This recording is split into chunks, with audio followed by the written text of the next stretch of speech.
Ladies and gentlemen, by way of Bally's Atlantic City, welcome to an evening of professional boxing brought to you by Main Events, along with Budweiser and HBO Sports. The first bout brought to you in association with Cedric Kushner Promotions. All bouts are sanctioned by the New Jersey State Athletic Control Board.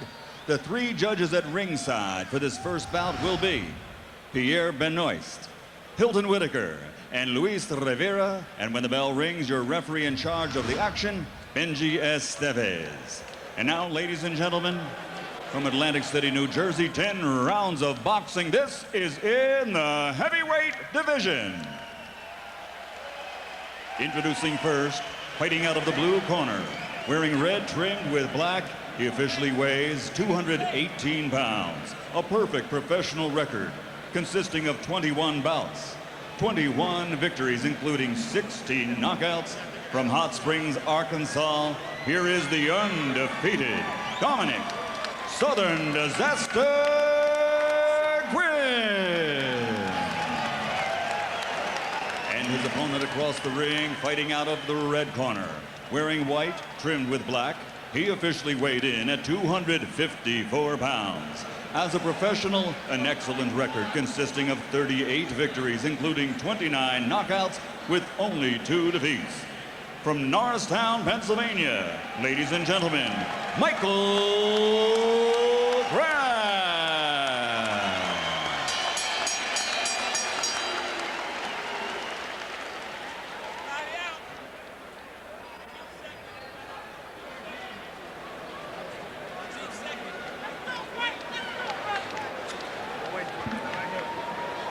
Okay, men, I already gave you the pre-bout instructions. Against, I'll repeat.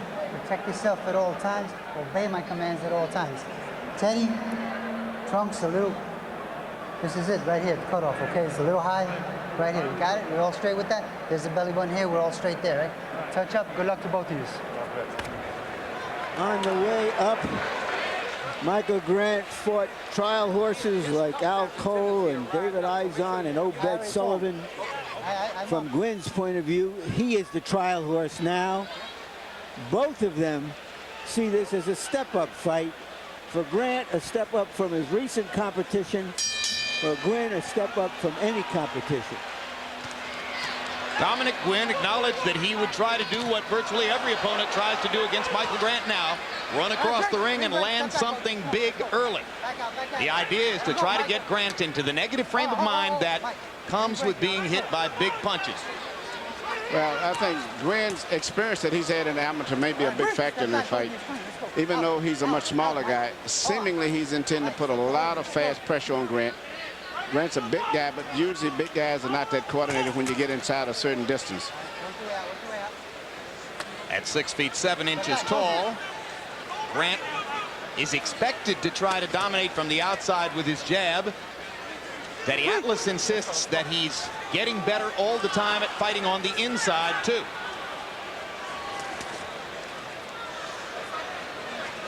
Step out, let's go.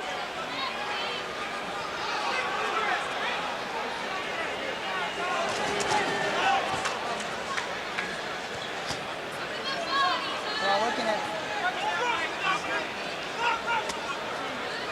Break.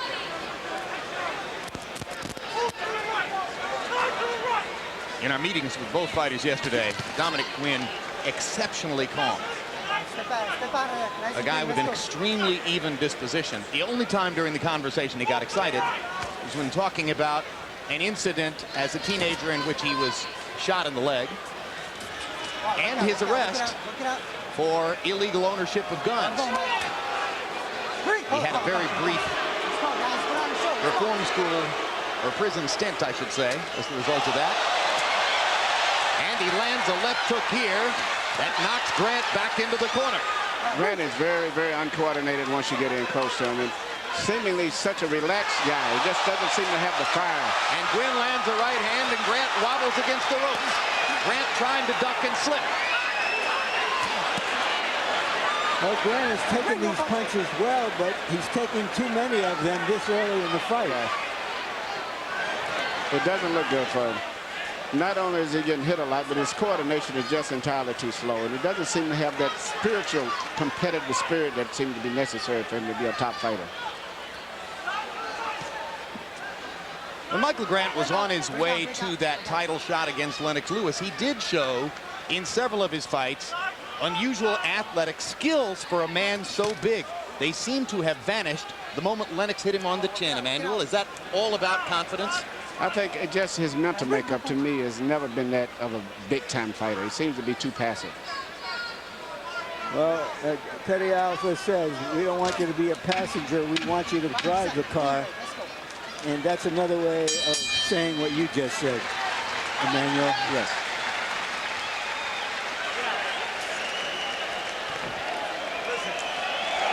Listen, it's very simple. It's not complicated. You listen? How you feel? You caught your good right hand because you let him walk right into your front door. Rinse this off. Don't let him walk into your front door. The time to punch is when he's outside, to keep him outside. You had your left hand out, you're a little bit too tall, and you let him walk right in that front door. Listen, if you're afraid of... Stay close to him. Every time you get close to him, shoot that overhand right. Come back with the hook and back with the right hand again, okay? Now, you hurt this guy. You understand? You hurt this guy. That's all. He's looking for one shot, and that's the overhand right, okay? He's looking to counter you, all right? Once Guinn gets inside, you see him hitting with Grant, and Grant really can't coordinate himself enough to deal with those punches once he gets inside too much. Let's go, Teddy. CompuBox numbers in round one. Grant landing 5 out of 29 for 17%. Guinn 8 out of 28. Grant just 2 of 15 jabs. The 2 big punches in the round you saw in replay, a right and a left from Guinn. Step out. Go, step out. Mike, step out. Oh. Come on, Mike. Big guys are big targets. And against quicker opponents, they often don't see the punches coming. That's why the best of the really big heavyweights of the modern era usually are counter punches. Watch your heads, Eddie. Watch your heads. Let's go. Come on, guys. No. Let him out.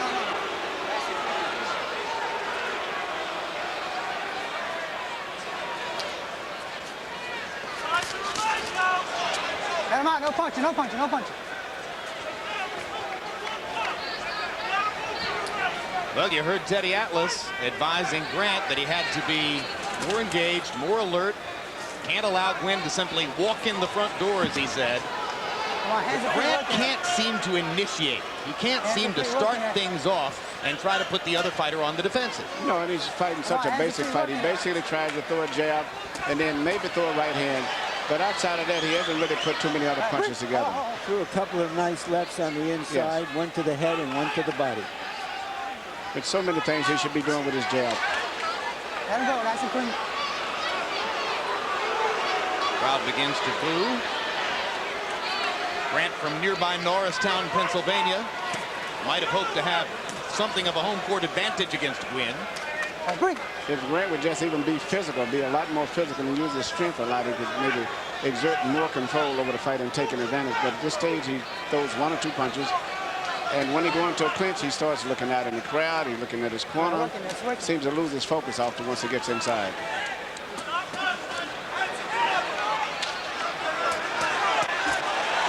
Now Grant puts together a right and a left hand. That was some pretty good inside work there. Good inside punching there. Gotcha.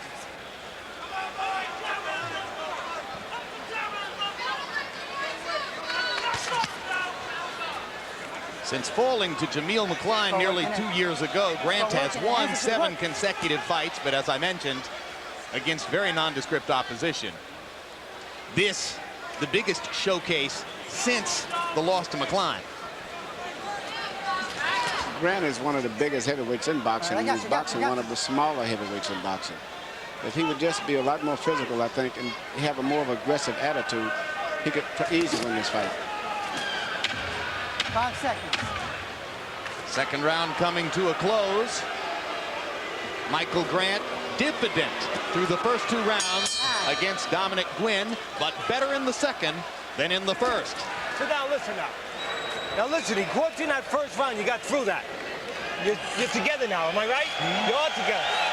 Now listen to me. When he's moving his feet On July 12, World Championship Boxing brings you the rematch between welterweight champion Ricardo Mayorga and Vernon Forrest. In their first fight, Mayorga scored a shocking third-round knockout in Temecula, California. Now he'll give Forrest a chance to avenge that defeat and regain the welterweight championship in the process. 2 weeks later, on Boxing After Dark, Fernando Vargas returns to the ring for the first time since his knockout loss to Oscar De La Hoya. Vargas will be taking on Fitz Vanderpool. HBO, for 30 years, building legends one round at a time.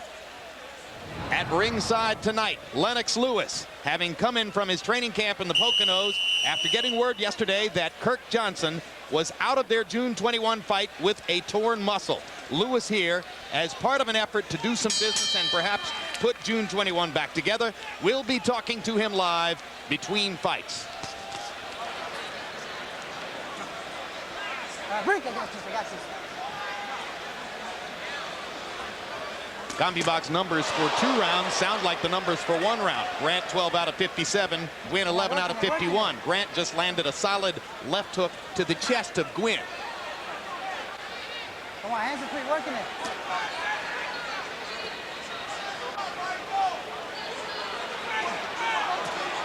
All right, break. No punching, no punching, no punching.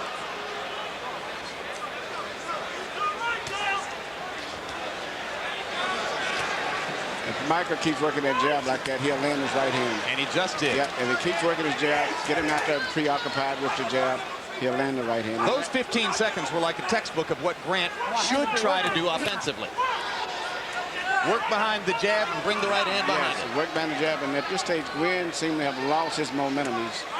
He's moving in, but he's not punching as he moves in.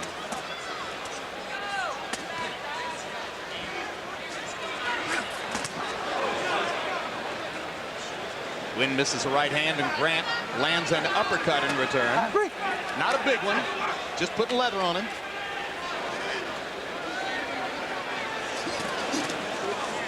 Little left lands for Grant. Much more confident now than he was in round 1. Much more focused, too.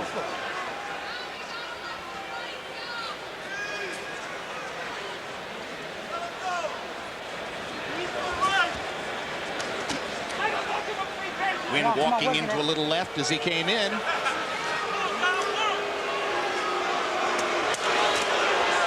Now Grant getting more aggressive as he bodies Guinn off and rips him with both hands. And he's punching and moving forward as he's punching too, which makes his weight even be more effective.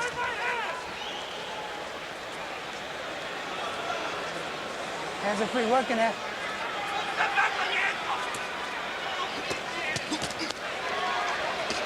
They're going ahead, they're going ahead.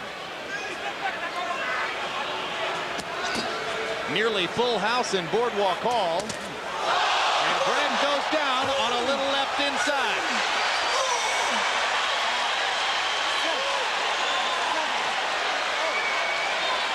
Grant nodding to Teddy Atlas in the corner as if to say, I'm okay. Guinn hits him with another left hook. Time dwindling in the round. And Grant looking in his corner, he should be looking at his opponent. Too much focus and concern about his corner. You should look to your corner to get some instructions, but after that, you get back to work. Grant lands a right hand against the on-rushing Guinn as the round comes to a close. But a knockdown in round 3 for Dominic Guinn.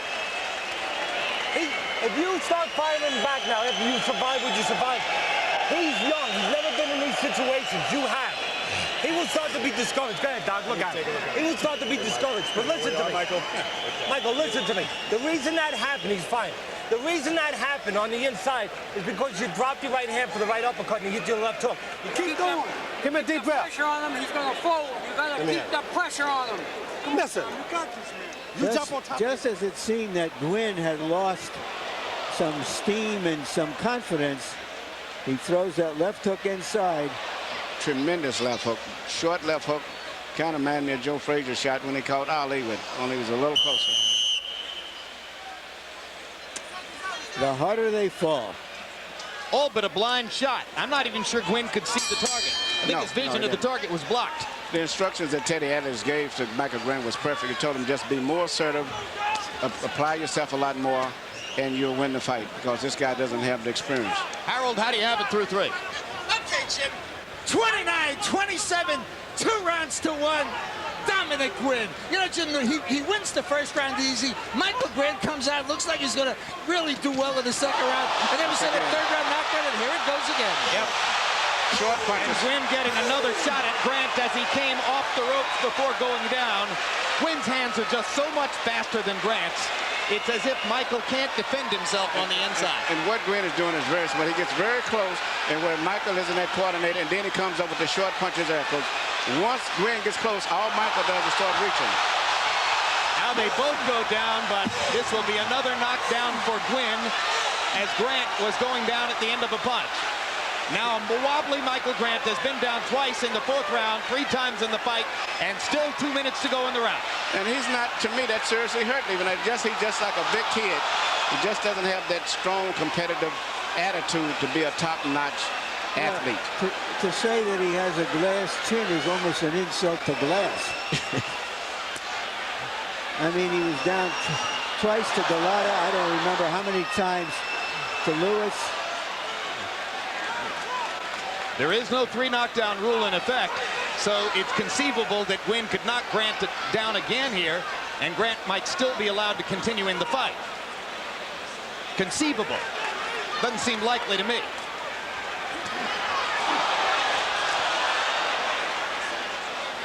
His physical size is the only reason that he's still in the fight. If he was the same size as Guinn, the fight would have been over with. No, if he's the same size as Guinn, he might not have gotten hit by some of those punches, Emmanuel. You said he'd been better coordinated? You're right, Larry.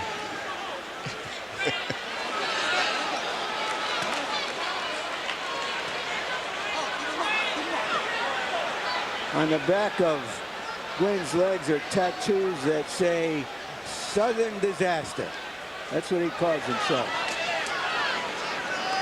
Well, we're in southern New Jersey, and it's another brewing disaster for Michael Grant. That much is for sure. Punches are just grazing Grant. Sooner or later, he's going to get caught with another one of those shots. And the interesting thing, he's really not that hurt. He just doesn't have the instincts or the skills to hold off Dominic Guinn's faster hands. And big as he is, he can land one punch possibly and turn the whole fight around. See that? Counters with a left hand and catches Guinn momentarily. And Michael Grant makes it out of round 4. He's been down 3 times in the bout. He was down twice in that round. He almost went down in the first round when hit by 2 big power shots. But he still has a chance to reel this in. Yeah, take a look at it, Doc. How do you feel right now? 1 second. All right.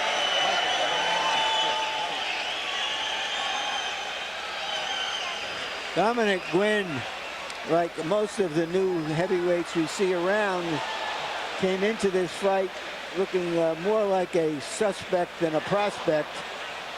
Perhaps he's more of a prospect than we imagined. I've been very impressed with him shortening up his punches, and he's doing exactly what's necessary to beat Michael Grant. Getting close, turn little short punches where Michael is not coordinated with, and he can't handle it.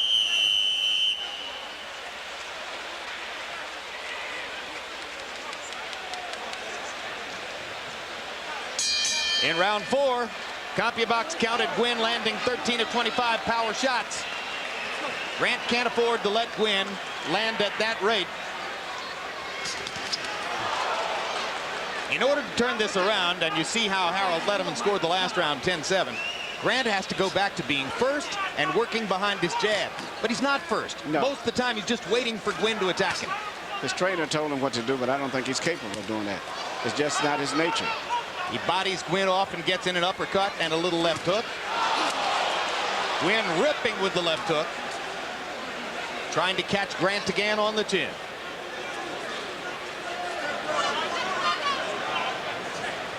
You know, when he beat guys like Cole and Izon and Sullivan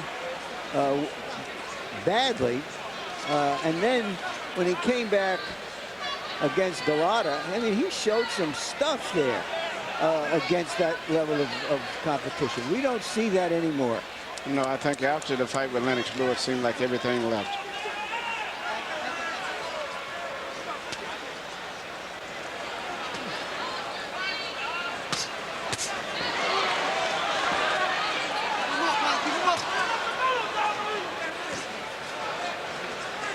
Well, there's a theory, just a theory, that once your will and your confidence have been beaten out of you in the ring, you won't get them back.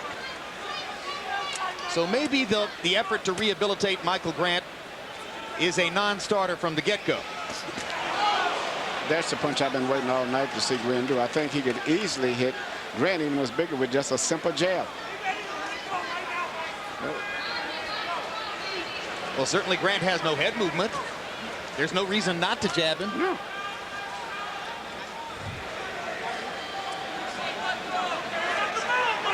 And he better be glad that Dominic Guinn is not one of those really spirited, aggressive fighters like Joe Frazier was in his prime or something, or Mike Tyson. Because if they'd have been like that, he would have knocked Grant out very soon. Guinn is a good fighter, but he's not overly aggressive himself either. And the physical size of Grant is beginning to take his effect on him. You can see him still wearing the guy down, but he doesn't have the ability to put punches together very effectively. Guinn might say to you, hey, Emmanuel, you say I'm not super aggressive, but why should I take any chances at all against a guy whose only shot is to land a big punch against me? I'm not going to argue with him. He's fighting a good fight. He's fighting a good I think fight. it's a little early to start freezing the ball. Come on, your hands are free. Working it. Come on. And this is a big step for him, too. He hasn't fought this caliber fight as a professional. Come on, working it. 5 seconds. Oh, Mike, pick him up. Pick him up.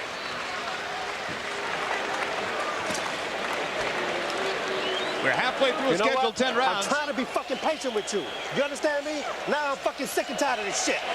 You get out there, you knock this fucking guy out now. You understand? You knock this guy out. This guy ain't nothing. You understand me? Just sit there and you're doing nothing. Get out there and throw punches with the man. Both hands got to go with the man. You understand? Hit it just as soon as you get close, double the hook up at the top.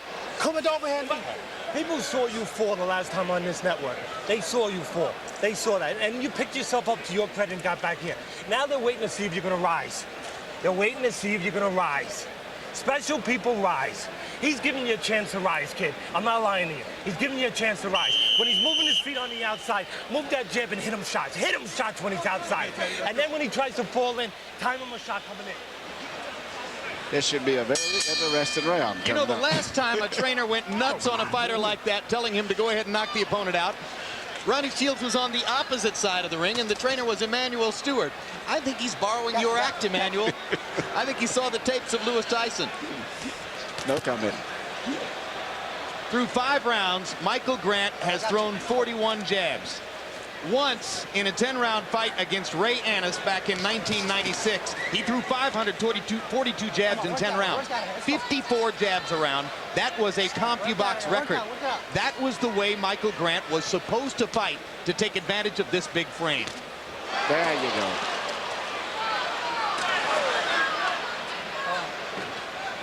And Grant takes a moment to look over here at the announce table where we've all known him for quite some time. Not necessarily looking for encouragement, just a look as if to say, hey, I'm still here, for better or for worse.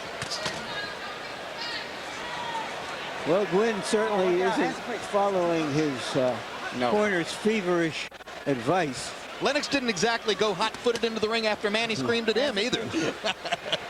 Sometimes the fighter says, I'll do it my way. Maybe we ought to get the 2 trainers in the middle of the ring. Rick, I got you. Well, Dominic Guinn has 2 good trainers over there. He's got Mark Breland and Ronnie Shields, who were 2 brilliant amateur fighters. In fact, Breland was probably the greatest amateur boxer probably in the history of USA boxing. And Ronnie Shields was a brilliant amateur fighter also. Started to say, I'm not sure Teddy Atlas wants any part of either Mark Breland or Ronnie Shields. It's too bad that the fighter doesn't have the spirit that the trainers have sometimes. Teddy Atlas told Michael Grant to land shots when Guinn was on the outside. Guinn has spent most of the round on the inside. That's where Grant has the most trouble with it. All right, I got you. I got you.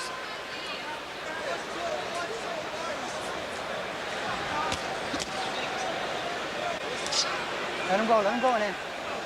Come on, let him go. Let him go.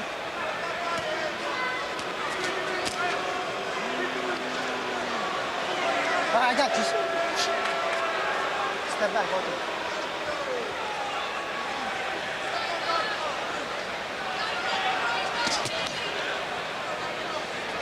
Break, I got you.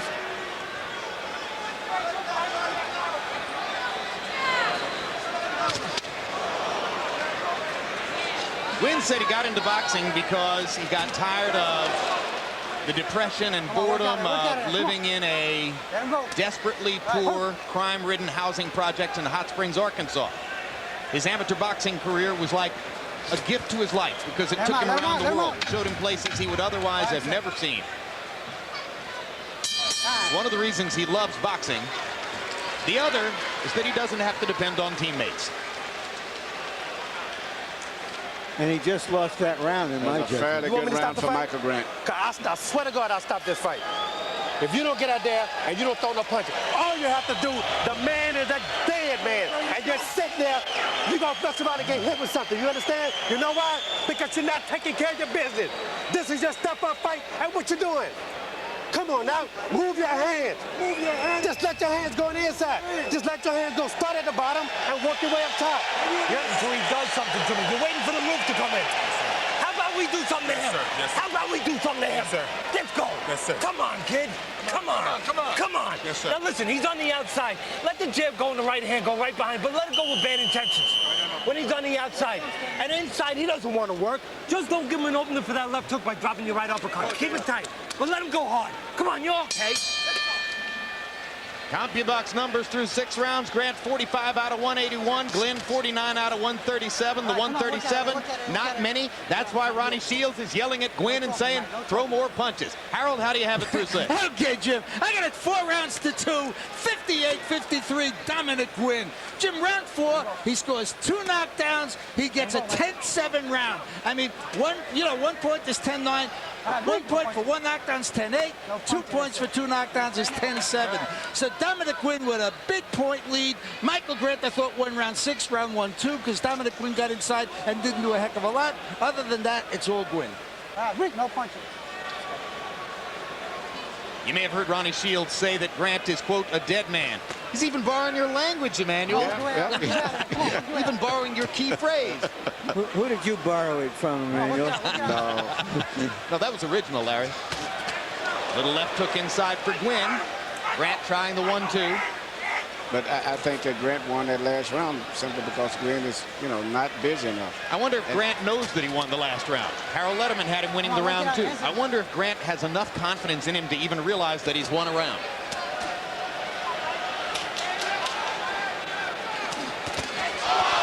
Another left hook by Guinn. And this ought to do it. That was a free shot. That was a free shot and a painful one. Yep, fat lady can start singing now. That's it. He's finished. And Benji Estevez stops the fight. Thank heaven. No reason Michael Grant should have taken more punishment after those shots. Ronnie Shields gets what he asks for from Dominic Guinn. Michael Grant suffers another painfully embarrassing knockout.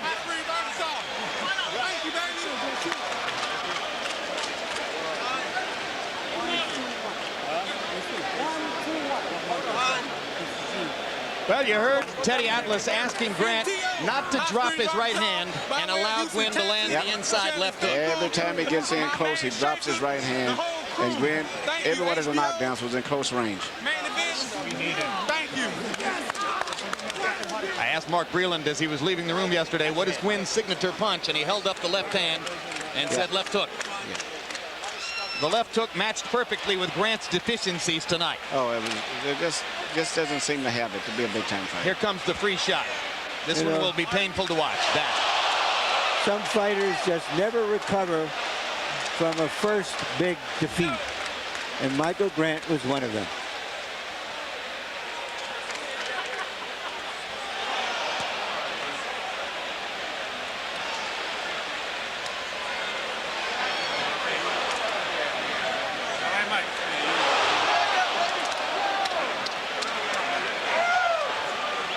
He was 6 feet 7 inches tall.